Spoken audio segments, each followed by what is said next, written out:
একজন নিম্নমানের জান্নাতি, মানে সবচেয়ে শেষের দিকে যারা জান্নাতে যাবে, তাদের সাথেই দুজন করে হুরুন ঈন, আহাল পরিবার তো আছেই, গিলমান, পানপাত্র নিয়ে চারপাশে ঘোরাফেরা করবে। জান্নাত মানে কি? যেখানে যা ইচ্ছা তাই করা যাবে, বলার কেউ নাই, বাধা দেওয়ার কেউ নাই, সেখানে কোনো মৃত্যু নাই, সেখানে কোনো অহেতুক কথাবার্তাও নাই, কোনো গাল গল্প নাই, কোনো মিথ্যা নাই, কষ্টের ক্লেশ মাত্র নাই। থুতু ফেলতে হবে না।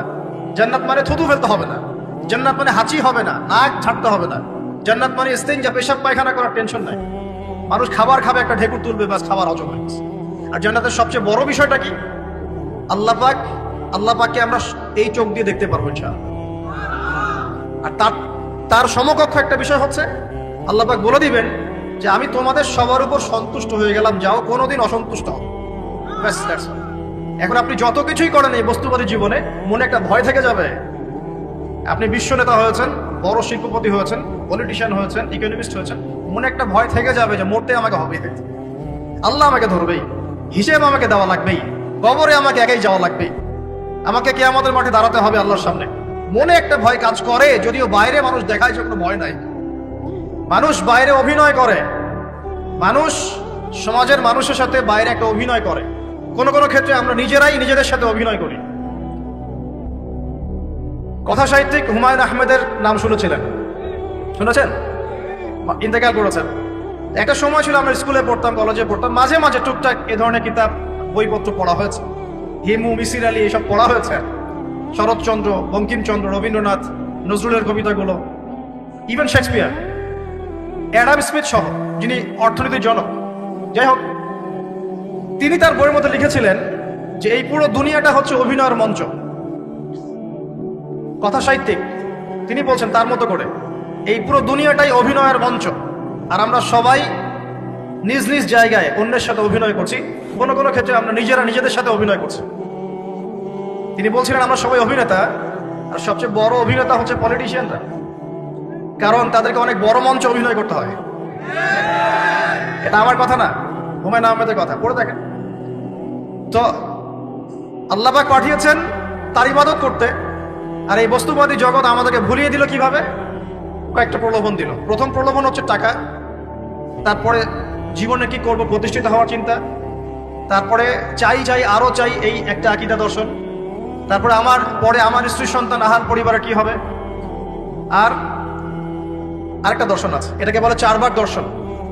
এবং দুঃখের সাথে বলতে হয়, আমাদের রবীন্দ্রনাথ ঠাকুর কিন্তু এই দর্শনের মানুষ ছিলেন। চারবার কিরকম? তার কবিতা পড়লে দেখবেন লেখা আছে, দুহাতে যা পাও হাত পেতে নাও, দুহাতে যা পাও হাত পেতে নাও, বাকির খাতা শূন্য থাক, বাকির খাতা শূন্য থাক। ঠিক চারবার দর্শন। যারা ফিলোসফি পড়ছেন, এখানে অনেক টিচারও আছেন আমি জানি, তারা এই কথাগুলো বুঝবেন। চারবার দর্শন কেমন? ঋণ করে ঘি খাও, ঋণ করে ঘি খাও, যতদিন বাঁচবে সুখে বাঁচবে, এটা হলো চারবার দর্শন। তো দুহাতে যা পাও হাত পেতে নাও, বাকির খাতা শূন্য থাক, মিল আছে না? ঋণ করে হলো ঘি খান, যেভাবে হোক ঘি খান আপনি, মানে ঋণ করে হলো ঘি খান, যতদিন বাঁচবেন সুখে বাঁচবেন। তাহলে এই দর্শনগুলো বস্তুবাদী না? বুঝতে পারছেন কিনা? ম্যাটেরিয়ালিজম, বস্তুবাদিতা, মানে আপনি চোখের সামনে যা দেখছেন এই দুনিয়া, যেভাবে হোক অর্জন করে নেন, বাকির খাতা শূন্য থাক। ইসলামিক কনসেপ্ট এর টোটাল ডিফারেন্ট কনসেপ্ট। ইসলামের ঈমান, আকীদা, ইসলাম, পরকাল, মুহাম্মদ সাল্লাল্লাহু আলাইহি ওয়াসাল্লামের আদর্শ সম্পূর্ণ ডিফারেন্ট। আমরা বলি কি, এই দুনিয়াতে আমরা মুসাফির, দুনিয়াতে আমরা কি মুসাফির, কে কতদিন থাকবো কোনো ঠিক নাই। নবীজি বলছেন, হে আব্দুল্লাহ বিন ওমর, তুমি দুনিয়াতে মুসাফিরের মতো থাকো, সকালবেলা উঠলে সন্ধ্যার অপেক্ষা করো না, সন্ধ্যাবেলা হলে সকালের অপেক্ষা করো। দর্শনের মধ্যে কত পার্থক্য না, আকাশ পাতাল পার্থক্য না? এখন যদি এই বস্তুবাদী দর্শন দিয়ে আপনি চলাফেরা করেন, তাহলে তো আপনার লাইফের অ্যাম্বিশন হবে একটা ফ্ল্যাট, আর ওটা এনি হাও আপনাকে অ্যাচিভ করতে হবে, legal way or illegal way, আপনাকে অ্যাচিভ করতেই হবে, যেহেতু আপনার মোটিভটা হচ্ছে ম্যাটেরিয়ালিজম, বস্তুবাদিতা। আর নবী সাল্লাল্লাহু আলাইহি ওয়াসাল্লাম কি বলছেন? সকালে ঘুম থেকে উঠলে সন্ধ্যার অপেক্ষা করো না, সন্ধ্যাবেলায় থাকলে সকালের অপেক্ষা করো না। তুমি দুনিয়াতে মুসাফিরের মতো থাকো, তোমার যতটুকুতে দুনিয়া চলে যায় এতটুকুতে সন্তুষ্ট থাকো। নবীজি আরো বলছেন, তুমি কখনো উপরের দিকে চোখ দিয়ে হেঁটো না, রাস্তায় যখন হাঁটবে উপরের দিকে দেখো না। লা তানজুরু ইলা মান হুয়া আসফালা মিনকুম, যারা তোমাদের উপরে আছে ওদের দিকে দেখো না, বরং তুমি দেখো যে তোমার নিচে কারা আছে। আবার বলছি, নবীজি বলছেন তোমরা হাঁটবে যখন রাস্তায় চলাফেরা করবে, তোমাদের উপরের দিকে দেখবে না তোমাদের উপরে কারা আছে, অলওয়েজ দেখবা তোমাদের নিচে কারা আছে, তোমাদের চেয়ে খারাপ কারা আছে। এক ভাইকে আপনি দেখবেন আপনি সুস্থ, তার হাত নাই। আরেক ভাইকে দেখবেন আপনি সুস্থ, তার চোখ নাই। এক ভাইয়ের পা প্যারালাইজড হয়ে গেছে, এক ভাইয়ের বডি প্যারালাইজড, একজন হার্টের রোগী, একজন ডায়াবেটিসের রোগী। আপনি সুস্থ আছেন, অথচ ওই ব্যক্তির অনেক টাকা পয়সা আছে, আপনার নাই। এখানে কে ধনী বলেন দেখি, আপনি না সে? আপনার সুস্থতা আছে। আরেক ভাইয়ের অনেক বড় বড় ফ্ল্যাটস, কিন্তু আপনার এতটুকু নাই, ছোট্ট একটা বাসা। আপনার কষ্ট লাগে, আমারও যদি এমন হতো। ওই বাসায় গিয়ে দেখলেন যে ইন্টারনালি সে ব্যক্তি সুখে নাই, তার পরিবারে অশান্তি, বিদ্যুতা ভালোবাসার বন্ধন নাই, আপনার পরিবারে আছে।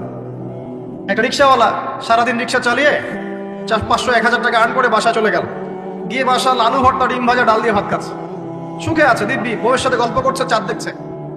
আর সেই তো কবে আপনি ওয়াইফ কিনে চাঁদ দেখেছেন ঠিক নাই। আপনি টাকা অর্জন করার নেশায় বছরের পর বছর স্ত্রী থেকে দূরে আছে, দেখারই সৌভাগ্য হয় না। আসলে সুখ কাকে বলে? সুখটা কি জিনিস? ঢাকাবাসীকে সুখ বোঝানো দরকার। সুখটা কি জিনিস? সুখটা হচ্ছে ইন্টারনাল পিস। যখন আপনি বা আমি নিজেকেও বলছি, যখন আমরা আল্লাহকে পাবো, আল্লাহ পাকের ইবাদতের মধ্য দিয়ে, রাসূলের সুন্নতের মধ্য দিয়ে অল্পে তুষ্ট থাকতে পারবো, যা আছে এতে শুকরিয়া আদায় করবো, আপনার চেয়ে সুখী মানুষ দুনিয়াতে কেউ নাই দুনিয়াতে। কিন্তু বস্তুবাদিতা আপনাকে এই আকীদা আদর্শ থেকে সম্পূর্ণ ডিমোটিভেট করে দিবে। আপনাকে খালি চাই আরো চাই। ওই যে দু হাতে যাবো, হাত পেতে নাও, বাকির খাতা শূন্য থাকার। আমাদের দর্শন দু হাতে যাবো, হাত পেতে নাও না, বরং দুনিয়াতে যতটুকু পাও এতটুকুতে সন্তুষ্ট থাকো, বাকির খাতা শূন্য থাক না, বাকির খাতা পূর্ণ হোক। মানে পরকালটা বাকির খাতা না, পরকালের বাকির খাতাটা পূর্ণ হোক। প্রয়োজনে দুনিয়ার সব চলে যায় যাক, প্রয়োজনে দুনিয়ার সব যদি চলেও যায় যাক, তারপরে বাকির খাতা কি হোক? পূর্ণ হোক। এটাই আল্লাহ রাব্বুল আলামিন